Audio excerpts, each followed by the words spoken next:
ان وسائل کے اوپر کرپشن کر کے کک بیکس لے کر، ابھی آپ جیسا قطر گیس کا معاملہ ہے تو میں اس کا گورنمنٹ کو انوائٹ کرتا ہوں کہ آپ ذرا جا کے جو آپ کا جو ٹرمینل ہے کراچی کے اندر، اس کو ذرا آپ چیک کریں. کہیں ایسا تو نہیں ہے کہ جس طرح سے آپ چینی کی وافر مقدار آپ کے پاس موجود ہوتی ہے اور آپ اس کو پہلے ایکسپورٹ کرتے ہیں پھر بعد میں اس کو امپورٹ کرتے ہیں، تو کہیں آپ کی اپنی گیس تو نہیں ہے جو کہ وہاں سے فل ہو کر واپس آپ کے ہی ملک کے اندر آ رہی ہے. چونکہ ایسے شواہد موجود ہیں پاکستان کے اندر، یہ پریکٹس پہلے بھی ہوتی رہی ہے، اور پاکستان کے پاس گیس اور تیل کے اتنے ذخائر ہیں کہ پاکستان سیلف سفیشینٹ ہے. صرف اور صرف کمیشنز، کک بیکس، غیر ملکی کمپنیز کو بینیفٹ دینا، آئی پی پیز کے نام پہ، تھرمل پاورز کے نام کے اوپر، اور بہت زیادہ دیگر سبسڈیز کے نام کے اوپر کک بیکس دینا، ان کو فارن کنٹریز کو بینیفٹ دینا اور پاکستان کے وسائل کو، پاکستان کے خزانے کو نقصان پہنچانا، پاکستان کی اکانومی کو نیچے لانا مقصود ہے. تو میں انوائٹ کرتا ہوں گورنمنٹ کے تمام سیکٹرز کو کہ اس وقت آپ سامنے آئیں اور اس کے اوپر ذرا انویسٹیگیشن بٹھائیں. نیشنل ایکشن پلان کے اندر یہ چیز شامل کیوں نہیں ہے؟ کیا معاشی دہشت گردی، کیا ملکی سالمیت کو خطرہ نہیں ہوتی ہے؟ کیا پاکستان کے کی پوسٹ کے اوپر بیٹھے ہوئے جو لوگ ہیں وہ ملک دشمن سرگرمیوں کے اندر انوالو ہوتے ہیں، پاکستان کی معیشت کو نقصان پہنچاتے ہیں؟ کیا وہ ملک کے غدار نہیں ہیں؟ کیا کک بیکس لینا، کیا کمیشن لینا، کیا آئی پی پیز جیسے معاہدے کرنا، کیا پاکستان کے آئل اینڈ گیس کے ریزروائرز کو بند رکھنا، اس کو نیشنل گرڈ میں نہیں آنے دینا، نیشنل گرڈ کی اپ گریڈیشن نہیں کرنا اور ہر چیز کو خسارے میں لے کے جانا، کیا یہ ملکی مفاد کے اندر کے خلاف نہیں ہے؟ کیا یہ غداری کے زمرے میں نہیں آتا؟ ہم لوگ آج تک ہمارے ذہن میں یہ رکھا گیا ہے کہ پاک آرمی جو ہے وہ بارڈر پہ بیٹھی ہوئی ہے اور وہ وہی پاکستان کو سیو کرتی ہے اور ہمارا دشمن انڈیا ہے اور ہمارا دشمن نامعلوم پتہ نہیں کون ہے. انفارچونیٹلی ہماری نیشن کی گروتھ ایسی ہوئی ہے کہ ہم سوائے بارڈر کے اور آرمی کے علاوہ کسی چیز کو نہیں دیکھتے. پاکستان کے اندر اگر دیکھتا ہوں تو پاکستان کے اندر اس سے باہر کے دشمنوں سے بڑے دشمن، انڈیا سے بڑے دشمن پاکستان کے اندر بیٹھے ہوئے ہیں. اس وقت پاکستان کے اندر معاشی جو دہشت گردی ہے یہ سب سے بڑی جڑ ہے پاکستان کو نقصان پہنچانے کے لیے، پاکستان کی سالمیت کے لیے. تو آج تک اس کے اوپر نہ میڈیا نے کوئی بات کی، نہ کوئی کالمسٹ اس کے اوپر ریسرچ کرتا ہے، نہ ریسرچر کوئی سامنے آتا ہے، نہ کوئی دانشور اس کے اوپر بات کرتا ہے. ہم چونکہ پروفیشنل انجینئرز ہیں، ہم نے جن فیلڈز میں ایریاز میں کام کیا، اور پاکستان کی ہر سال کی جو انرجی بک آتی ہے، پاکستان کا جو ایک انرجی کی ڈیٹیل آتی ہے، اکانومک کوآرڈینیشن کمیٹی جو ہے پاکستان کی اقتصادی رابطہ کمیٹی جو بینیفٹس دیتی ہے کمپنیز کو باہر کی، اگر آپ ان کو اندازہ لگائیں تو آپ کو پتہ چلے گا کہ کتنی بڑی معاشی دہشت گردی پاکستان کے اندر ہوتی رہی ہے. پاکستان کے نیشنل ذخائر کو، قدرتی ذخائر کو اس طریقے سے لوٹا گیا ہے کہ اگر یہی تمام وسائل پاکستان کے اندر استعمال ہوتے تو آپ کو پتہ ہے کہ 70s میں 60s میں پاکستان کی جو گروتھ ریٹ تھی وہ ورلڈ میں سب سے آگے جا رہی تھی. پاکستان کے بارے میں کہا جاتا تھا کہ اس طرح سے اگر پاکستان بڑھتا رہا اکانومی میں تو پاکستان جو ہے نا پوری دنیا کی عظیم معاشی طاقت کے طور پہ ابھرے گا.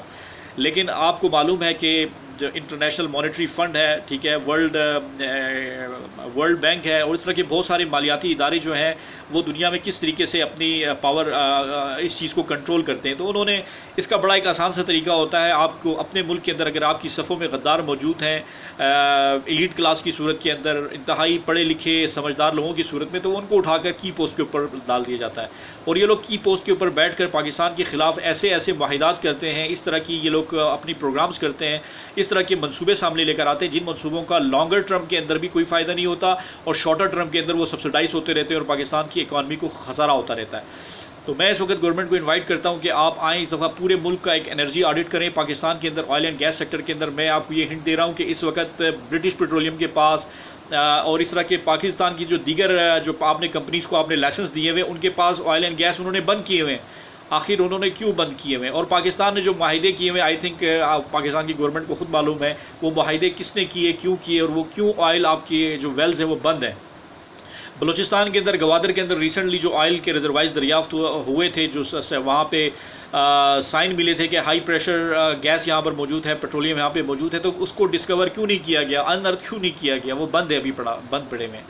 اسی طریقے سے تھر میں آپ دیکھیں، صرف آپ نے اینگرو کو اجازت دی ہوئی ہے. اینگرو آئی ڈونٹ نو کہ کتنی پاور وہاں پروڈیوس کر رہی ہے، اوپن پٹ مائننگ وہاں پہ کر رہی ہے. آپ لوکل انویسٹر کو وہاں پر لے کے جائیں، آپ بے شک فارن انویسٹر کو بھی وہاں پر لے کر آئیں، لیکن یہ تمام چیزیں نیشنل گرڈ کے اندر آنی چاہیے. اگر یہ نیشنل گرڈ کے اندر نہیں آتی تو ٹوٹل فیلئر ہے آپ کی پاکستان کی اکانومی کا. آپ چندہ مانگ کے، جب بھی آپ کے اوپر کوئی ڈیزاسٹر آتا ہے آپ لوگ چندہ مانگنے چلے جاتے ہیں. آپ کی حکومت کبھی قرض اتارو ملک سواروں کے نام پہ کرتی ہے، کبھی بینک،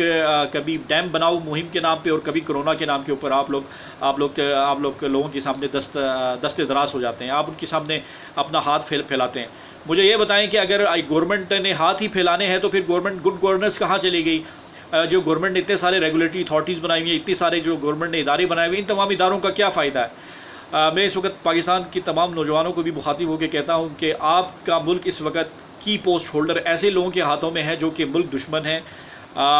وہ کک بیکس لیتے ہیں، وہ کمیشنز لیتے ہیں، گورنمنٹ بھی ان کو ہائیلی پیڈ کرتی ہے، لاکھوں میں ان کی تنخواہیں ہوتی ہیں، ان کی مراد ہوتی ہے، لیکن ان کا کام جو ہوتا ہے وہ صفر ہوتا ہے۔ اگر آپ ان لوگوں سے ملک کو چھٹکارا نہیں دلائیں گے، پاکستان کی پوسٹ کو ان سے خالی نہیں کریں گے، تو میں آپ کو بتاتا چلوں کہ پاکستان کبھی بھی قدرتی وسائل میں اپنے نیچرل وسائل کو استعمال کرتے ہوئے کبھی بھی آگے نہیں جا سکے گا۔ اس وقت ہمیں ضرورت اس امر کی ہے کہ نیشنل آڈٹ اس کے اوپر لایا جائے، اس کو نیشنل ایکشن پلان کا حصہ اس کو بنایا جائے، اس کو نیشنل کوارڈینیشن کمیٹی کے اندر لایا جائے، اس کو کمانڈ اینڈ کنٹرول سسٹم کے اندر لایا جائے، تمام پاکستان کے ادارے، ٹھیک ہے، اس کو ایک جو ہب ہے اس کے اوپر لایا جائے، اور اس کے اوپر انویسٹیگیشن ہونی چاہیے گزشتہ 70 ایئر سے لے کے اب تک کی، اور ان جو ہمارے ریزروائرز ہیں نیچرل، ہمارے جو اللہ کے فضل و کرم سے ہمارے پاس جو وہ ہیں، ان تمام کو کھولا جائے، مائننگ کو کھولا جائے، تمام اس میں آئل اینڈ گیس سیکٹر کے اندر ہماری تمام ویلز جو بند پڑے ہوئے ہیں ان کو کھولا جائے، ٹھیک ہے۔ اور میں ایک اور مزے کی بات آپ کو بتاتا ہوں کہ پاکستان کے اندر جو چوری ہو رہی ہے اس وقت، گیس کی چوری ہو رہی ہے، تقریباً 9% لاسز، 9% لاسز ہیں، یہ لائن لاسز کے علاوہ ہے، گیس لیکیج کے علاوہ جو 9% لاس ہو رہی ہے وہ کہاں جا رہی ہے؟ اسی طریقے سے آپ کی 16% الیکٹریسٹی ہے، وہ اس کا پتہ نہیں چلتا کہ وہ کہاں جا رہا ہے، چوری ہو رہی ہے، اور وہ کون لوگ چوری کر رہے ہیں؟ ظاہری بات ہے جو ٹائکونز بیٹھے ہوئے ہیں، جو اس وقت مافیا بیٹھا ہوا، وہی چوری اس کو کرتا ہے۔ تو پاکستان کو اس وقت ضرورت ہے اپنے قدرتی وسائل کو استعمال کرنے کی، اپنے ہیومن ریسورس کو بھی استعمال کرنے کی۔ اللہ نے جو صلاحیتیں آپ کو دی ہوئی ہیں اس کو چھپا کے لوگوں کے ساتھ معاہدہ کر کے کک بیکس لے کے، آئی تھنک اگر آپ انہی لوگوں کے رحم و کرم پہ ملک کو رکھیں گے تو ملک کبھی بھی آگے نہیں بڑھے گا، اور ہمارا خواب کبھی بھی ایک عظیم اسلامی فلاحی ریاست کے طور پہ کبھی پورا نہیں ہوگا۔ تو میں گورنمنٹ کو انوائٹ کرتا ہوں کہ آپ اس کے اوپر انویسٹیگیٹ کریں، پاکستان کے آئل اینڈ گیس ریزروائرز کیوں بند ہے، خاص طور پہ جو ٹرمینل، میں بار بار بتا رہا ہوں، LPG ٹرمینل آپ کا کھلا ہوا ہے، LPG ٹرمینل کی ذرا آڈٹ کریں، وہاں پہ جا کے آپ چیک کریں کہ وہ گیس کہاں سے آ رہی ہے، کون دے رہا ہے اس کو۔ میری ریزرویشنز یہ ہیں کہ وہ گیس پاکستان کی ہی گیس ہے، وہاں سے پاکستان کی ہی گیس کو فل کر کے LPG کے نام پہ، قطر گیس کے نام کے اوپر پاکستان میں سپلائی کیا جا رہا ہے۔ یہ ایک بہت بڑا ایک فراڈ ہے جو کہ جس کی آلریڈی آئی تھنک نیب کے پاس اس کے چند کیسز اس کے آلریڈی ان کے پاس موجود ہیں۔ تو اگر اس کو آپ نہیں کریں گے تو ملک آپ کا خسارے میں جاتا جائے گا۔ ملک کے ساتھ سب سے بڑی غداری یہی ہے، اور اس کے اندر صرف غدار لوگ وہ لوگ نہیں کہ جو کہ کلپریٹس ہیں، جو کہ فیسیلیٹیٹرز ہیں، بلکہ گورنمنٹ خود میرے خیال میں اس کا پارٹنر ہوتا ہوا نظر آ رہی ہے۔ گورنمنٹ خود اس طرح کی ہے تو اس ملک کا پھر اللہ ہی حافظ ہے۔ گورنمنٹ اگر سنسیئر ہے، ادارے اگر سنسیئر ہیں، پاکستان کی انٹیلیجنس کا کام یہ نہیں ہوتا کہ صرف دشمن کو سرحدوں کے اوپر روکنا یا دشمن کی سرگرمیاں ملک کے اندر دیکھنا، بلکہ ہر وہ شخص جو پاکستان کی سالمیت کے خلاف جاتا ہے، چاہے وہ معاشی ہے، معاشرتی ہے، سیاسی ہے، مذہبی ہے، اس کے بارے میں یہ بھی انٹیلیجنس کو کام کرنے کی ضرورت ہے۔ میں یہاں پہ دیکھتا ہوں کہ انٹیلیجنس فیلئر ہے یہاں پہ ٹوٹل پاکستان کا، کہ 20-70 سال گزرنے کے بعد بھی آج تک ہم ان لوگوں کو ٹریس اینڈ ٹریس نہیں کر پائے۔ تو میرے حکومت سے گزارش ہے کہ اس کے اوپر کام کریں۔ انشاءاللہ نیکسٹ ٹائم ہم پھر اس کے اوپر ایک ڈیٹیل گفتگو کریں گے کسی اور موضوع کے اوپر۔ تب تک کے لیے اپنا خیال رکھیے گا۔ اللہ حافظ۔